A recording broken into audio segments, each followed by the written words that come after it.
1। इस अध्याय में आप सीखेंगे प्रेजेंटेशन एवं दस्तावेज के बीच का अंतर, पावर पॉइंट का प्रयोग, प्रेजेंटेशन को खोलना यानी ओपन करना तथा प्रेजेंटेशन को सुरक्षित करना यानी सेव करना। प्रेजेंटेशन तथा डॉक्यूमेंट में अंतर। डॉक्यूमेंट अधिकतर लेखन कृति के लिए इस्तेमाल किया जाता है, जबकि प्रेजेंटेशन का प्रयोग मुख्यतया अपनी बात यानी अपनी सब्जेक्ट को किसी सभा में, कॉन्फ्रेंस में प्रस्तुत करने के लिए होता है। डॉक्यूमेंट जो होता है यानी लेटर इत्यादि, ये माइक्रोसॉफ्ट वर्ड में बनाया जाता है, जबकि प्रेजेंटेशन जो होता है वो माइक्रोसॉफ्ट पावर पॉइंट में बनाया जाता है। डॉक्यूमेंट में आप आवेदन पत्र, किताबें, चिट्ठियां इत्यादि लिख सकते हैं, जबकि प्रेजेंटेशन में प्रोडक्ट की फाइल, रिसर्च पेपर इत्यादि व्यावसायिक प्रेजेंटेशन अच्छे रूप में प्रस्तुत करने के लिए तैयार कर सकते हैं। वर्ड में मुख्यतया वर्ड प्रोसेसिंग, वर्ड एडिटिंग तथा फॉर्मेटिंग कार्य होता है, जबकि पावर पॉइंट में को अधिकतर व्यापारिक कार्यों के लिए अपनी प्रस्तुति को रोचक ढंग से प्रस्तुत करने के लिए इस्तेमाल किया जाता है।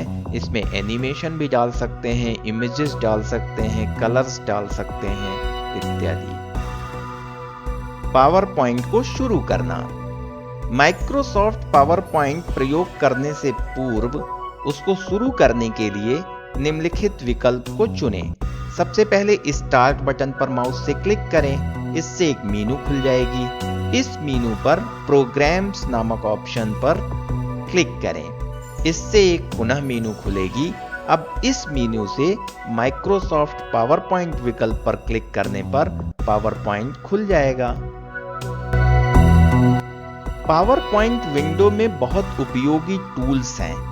इन टूल्स में title bar, menu bar, standard tool bar, formatting tool bar, view buttons, notes pane, slide pane, outline pane इत्यादि चीजें होती हैं। टाइटल बार की मदद से हम अपने खुले हुए प्रेजेंटेशन के नाम को देख सकते हैं, सबसे ऊपर होता है।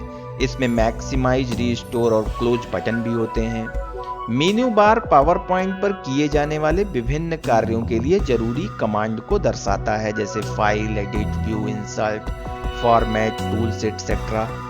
स्टैंडर्ड टूल बार पर बटन होते हैं, जिनकी सहायता से हम कुछ कमांड जैसे सेव करना है, ओपन करना है, फॉन्ट बदलना है या कलर बदलना है, इन पर आसानी से पहुंच सकते हैं। नोट्स पेन पर हम अपनी स्लाइड्स के लिए नोट्स लिख सकते हैं। ये यूजर को दिखाई नहीं देता है जब स्लाइड को शो किया जाता है, यह अपने रेफरेंस के लिए होता है। व्यू बटन पर क्लिक करके हम स्लाइड को दिखा सकते हैं। सबसे नीचे स्टेटस बार होता है, जहां पर स्लाइड के बारे में, स्लाइड का नंबर इत्यादि चीजें आती हैं। लेफ्ट हैंड साइड में आउटलाइन पैन होता है, जिसमें सारे स्लाइड की लिस्टिंग छोटे फॉर्म में दिखाई देती है, जिससे हम किसी भी स्लाइड पर जल्दी से पहुंच सकते हैं। यदि हम पहले से बने हुए प्रेजेंटेशन को खोलना चाहते हैं तो फाइल मेन्यू पर क्लिक करें, एक मेन्यू खुलकर सामने आ जाएगी। उस मेन्यू में ओपन विकल्प को चुनें, एक डायलॉग बॉक्स खुलकर आएगा। अब डायलॉग बॉक्स के फाइल नेम बॉक्स में अपने फाइल का नाम लिखें या चूज करें तथा ओपन बटन पर क्लिक करें। इस तरह से आपकी फाइल खुल जाएगी।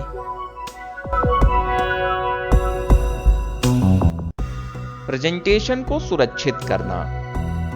जो भी हम पावर पॉइंट में प्रेजेंटेशन बनाएं, उसको सेव कर सकते हैं। सेव करने के लिए हम फाइल मेनू में जाएं और सेव विकल्प पर क्लिक करें। सेव विकल्प पर क्लिक करते ही एक विंडो खुल जाती है। इस विंडो के सेव इन बॉक्स में फोल्डर का नाम दें, जहां आप अपने प्रेजेंटेशन को सुरक्षित रखना चाहते हैं। अब अपने प्रेजेंटेशन का नाम फाइल नेम वाले बॉक्स में टाइप करें। तत्पश्चात सेव बटन पर क्लिक करें। इससे आपका प्रेजेंटेशन आपकी हार्ड डिस्क में सुरक्षित हो जाएगा, यानी सेव हो जाएगा और उसको पुनः खोल सकते हैं। माइक्रोसॉफ्ट पावर पॉइंट भाग 2। इस अध्याय में आप सीखेंगे नया प्रेजेंटेशन तैयार करना, ब्लैंक प्रेजेंटेशन का प्रयोग करके प्रेजेंटेशन बनाना, ऑटो कंटेंट विजार्ड का प्रयोग करके नया प्रेजेंटेशन तैयार करना, डिजाइन टेम्पलेट का प्रयोग करके नया प्रेजेंटेशन बनाना। नया प्रेजेंटेशन तैयार करना। जब हम नया प्रेजेंटेशन बनाते हैं तो प्रेजेंटेशन एक साधारण तरीके से शुरू होता है। इसके बाद हम इसमें कई तरह के स्लाइड्स, लेआउट्स, कलर, इफेक्ट जैसे इमेज, एनिमेशन आदि जोड़ा जा सकता है।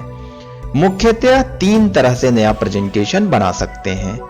ब्लैंक प्रेजेंटेशन का प्रयोग करके, इस तरीके से बने प्रेजेंटेशन की शुरुआत बिना किसी एलिमेंट बैकग्राउंड के होती है। इसकी मदद से हम स्वयं स्लाइड की रूपरेखा तैयार कर सकते हैं। ऑटो कंटेंट विजार्ड, इसका प्रयोग करके प्रेजेंटेशन बनाने पर हमें एक बना बनाया प्रेजेंटेशन की लिस्ट मिलती है। इस लिस्ट में से जैसा सुटेबल हो वैसा चुनाव करके नया प्रेजेंटेशन बना सकते हैं। तीसरा ऑप्शन है डिजाइन टेम्पलेट का। इस तरीके से प्रेजेंटेशन बनाने पर हमें बना बनाया प्रेजेंटेशन मिलता है जिसमें स्लाइड का कलर होता है, बैकग्राउंड होता है, डिजाइन इत्यादि पहले से होता है। हम उनमें में से किसी भी डिजाइन टेम्पलेट को चूज कर लें और उस तरह का प्रेजेंटेशन स्लाइड हमारी स्क्रीन पर आ जाएगी। फिर उसमें कंटेंट में परिवर्तन करके अपनी स्लाइड हम बना सकते हैं। ब्लैंक प्रेजेंटेशन का प्रयोग करके प्रेजेंटेशन बनाना। ब्लैंक प्रेजेंटेशन तैयार करने के लिए मेन्यू बार के फाइल विकल्प पर जाएं, वहां माउस से क्लिक करें, इसमें न्यू ऑप्शन पर क्लिक करें। इससे एक न्यू प्रेजेंटेशन का डायलॉग बॉक्स खुल जाएगा। इस डायलॉग बॉक्स के ब्लैंक प्रेजेंटेशन ऑप्शन पर क्लिक करें तो एक नया ब्लैंक प्रेजेंटेशन विंडो खुल जाएगी। पावर पॉइंट रूपरेखा यानी लेआउट चूज करने की सुविधा देता है। हम अपनी आवश्यकता अनुसार रूपरेखा का चयन कर सकते हैं। इस तरह आप अपनी स्लाइड का फॉर्मेट तैयार कर सकते हैं। ऑटो कंटेंट विजार्ड का प्रयोग करके नया प्रेजेंटेशन बनाना। ऑटो कंटेंट विजार्ड का प्रयोग करने के लिए फाइल मेन्यू के न्यू विकल्प को चुनें। स्क्रीन पर एक न्यू डायलॉग बॉक्स होगा जिसके ऑटो कंटेंट विजार्ड ऑप्शन पर क्लिक करें।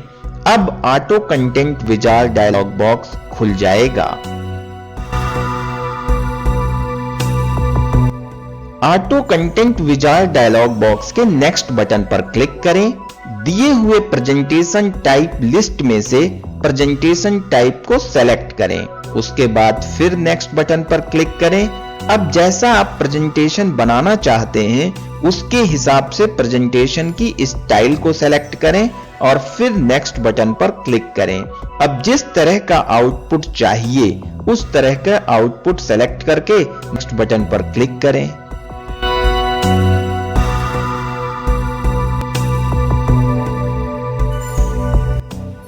अब प्रेजेंटेशन ऑप्शन में presentation title, footer, slide number इत्यादि का चयन करके नेक्स्ट बटन पर क्लिक करें। अंत में फिनिश बटन पर क्लिक करें। इस तरह से आपका नया प्रेजेंटेशन खुल जाएगा जिसमें पहले से प्रेजेंटेशन का एक प्रारूप होगा। डिजाइन टेम्पलेट का प्रयोग करना।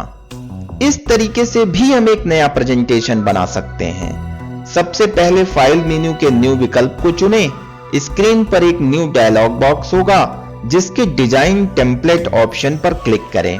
अब आपको बहुत सारी डिजाइन टेम्पलेट दिखेंगी। इनमें से किसी भी डिजाइन को सेलेक्ट करके एक नया प्रेजेंटेशन बना सकते हैं।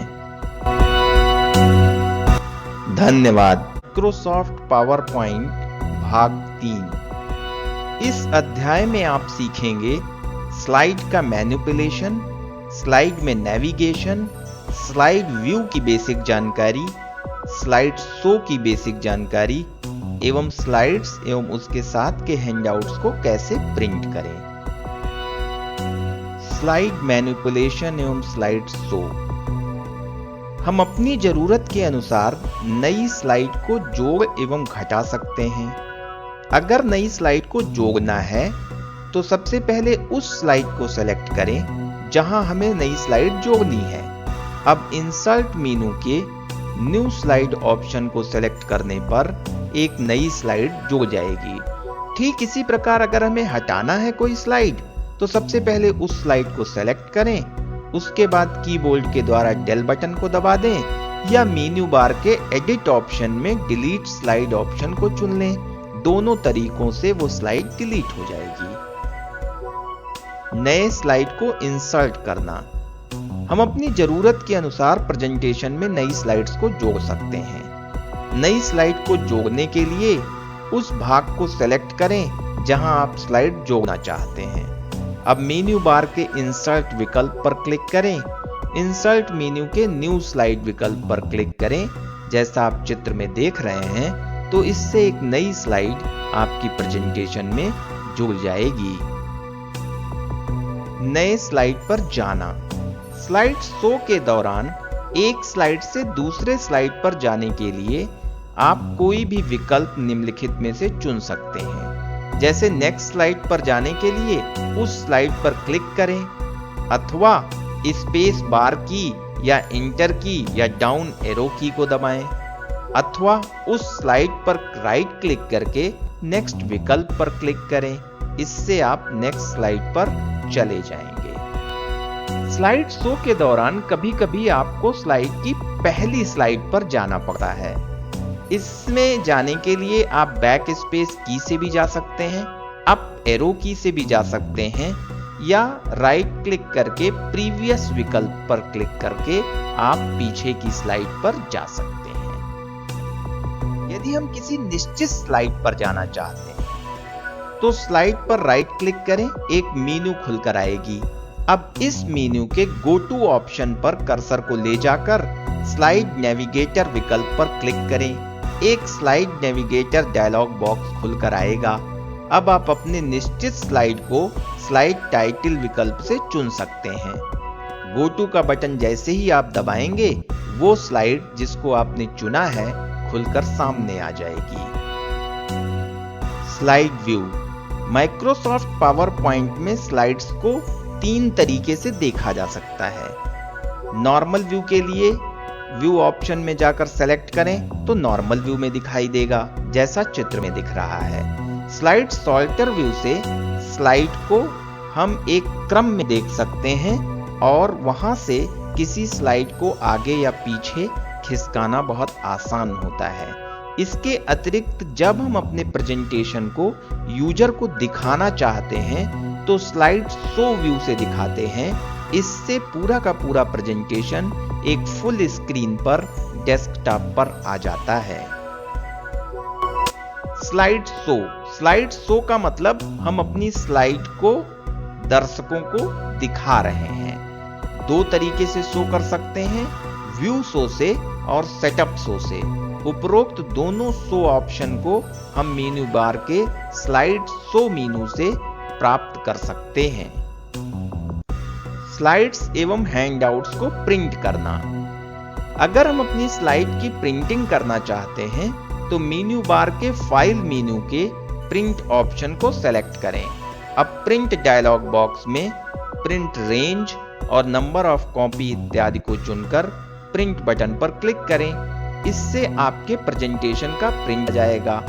यदि हैंडआउट का प्रिंट लेना चाहते हैं तो प्रिंट व्हाट ऑप्शन में हैंडआउट विकल्प को चुनें। प्रिंट लेने से पहले फाइल मेन्यू के प्रिंट प्रीव्यू ऑप्शन को सेलेक्ट कर अपने प्रेजेंटेशन पेज को देख सकते हैं और उसकी सेटिंग इत्यादि को सुनिश्चित कर सकते हैं। धन्यवाद। पावर पॉइंट भाग 4। इस अध्याय में आप सीखेंगे स्लाइड टाइटल की बेसिक जानकारी, टेक्स्ट क्रिएशन, फॉन्ट एवं साइज सेट करना, बुलेट तथा इंडेक्सिंग, फुटनोट्स और स्लाइड नंबरिंग, बैकग्राउंड के रंग को बदलना, वर्ड डॉक्यूमेंट से टेक्स्ट को इंपोर्ट करना इत्यादि। Slide title. टाइटल एक ऐसा विकल्प है जो सभी स्लाइड्स में सबसे ऊपर आता है। इसमें आप अपने स्लाइड के शीर्षक को लिख सकते हैं। आप चित्र में देख रहे हैं स्लाइड टाइटल को दिखाया गया है। स्लाइड टाइटल नीचे लिखे हुए विवरण को कुछ शब्दों में प्रस्तुत करता है। Text creation. स्लाइड्स में विभिन्न स्लाइड शो के अंतर्गत विभिन्न प्लेस होल्डर होते हैं जहां पर हम अपने टेक्स्ट को लिख सकते हैं। इसके लिए प्लेस होल्डर पर क्लिक करने पर कर्सर आ जाता है। अब कीबोर्ड की सहायता से वहां पर टेक्स्ट लिख सकते हैं। चित्र में प्लेस होल्डर बॉक्स दिखाया गया है जहां पर टेक्स्ट को लिखा जा सकता है। अपने स्लाइड पर लिखे टेक्स्ट की भाषा, टेक्स्ट की साइज और लिखने के तरीकों को बदलने के लिए पावर पॉइंट हमें सुविधा प्रदान करता है। जैसे यदि हमें फॉन्ट एवं उनकी साइज बदलनी हो तो मेन्यू बार पर उपस्थित फॉर्मेट विकल्प को चुनें। विकल्प चुनते ही एक फॉन्ट नामक ऑप्शन आता है, उस पर क्लिक करें तो फॉन्ट डायलॉग बॉक्स खुलकर आएगा। इस डायलॉग बॉक्स में फॉन्ट तथा साइज ऑप्शन से अपने अनुसार फॉन्ट एवं साइज को चुनें। फॉन्ट स्टाइल ऑप्शन से फॉन्ट की स्टाइल जैसे रेगुलर, बोल्ड, इटैलिक आदि विकल्प को चुन सकते हैं। कलर ऑप्शन से आप अपने स्लाइड के टेक्स्ट का रंग भी बदल सकते हैं। सारे ऑप्शन चुनने के बाद ओके बटन पर क्लिक करें। इसके बाद आप जो भी टेक्स्ट लिखेंगे वो उसी फॉन्ट का होगा, उसी साइज का होगा एवं उसी कलर का होगा। बुलेट तथा इंडेक्सिंग। इस विकल्प का प्रयोग करने के लिए फॉर्मेट मेनू पर क्लिक करें, बुलेट तथा इंडेक्सिंग विकल्प को चुनें। इससे एक डायलॉग बॉक्स खुलेगा। डायलॉग बॉक्स में बुलेट्स के लिए बुलेटेड और नंबर्स के लिए नंबर्ड टैब बटन का उपयोग करें। अब बहुत सारी स्टाइल बुलेटेड में भी दी गई है और नंबर्ड में भी दी गई है। उनमें से किसी भी स्टाइल को चयन कर ओके बटन पर क्लिक करें तो आपका दिया गया टेक्स्ट बुलेटेड या नंबर्ड हो जाएगा। फुटनोट्स और स्लाइड नंबरिंग। स्लाइड पर फुटनोट और स्लाइड नंबर डालने के लिए हम फुटर का प्रयोग करते हैं। फुटर डालने के लिए व्यू मेनू में जाएं, हेडर एंड फुटर ऑप्शन पर क्लिक करें तो एक डायलॉग बॉक्स खुलता है। अब हेडर और फुटर डायलॉग बॉक्स के नोट्स एंड हैंडआउट टैब या स्लाइड टैब पर क्लिक करें। अब हेडर एवं फुटर टेक्स्ट बॉक्स में हेडर एवं फुटर लिखें तथा पेज नंबर ऑप्शन को सेलेक्ट करें या स्लाइड नंबर के लिए स्लाइड टैब के स्लाइड नंबर ऑप्शन पर क्लिक करें। अब अप्लाई टू ऑल बटन पर क्लिक करें। यदि हम अपना बैकग्राउंड का कलर बदलना चाहते हैं तो मेन्यू बार के फॉर्मेट ऑप्शन के बैकग्राउंड विकल्प पर क्लिक करें। इससे बैकग्राउंड नाम का डायलॉग बॉक्स खुलेगा। इस डायलॉग बॉक्स में एक ड्रॉप डाउन मेन्यू से कलर को सेलेक्ट करें। अब अप्लाई बटन पर क्लिक करें। यदि आप अपनी सभी स्लाइड्स के बैकग्राउंड को बदलना चाहते हैं तो अप्लाई टू ऑल बटन पर क्लिक करें।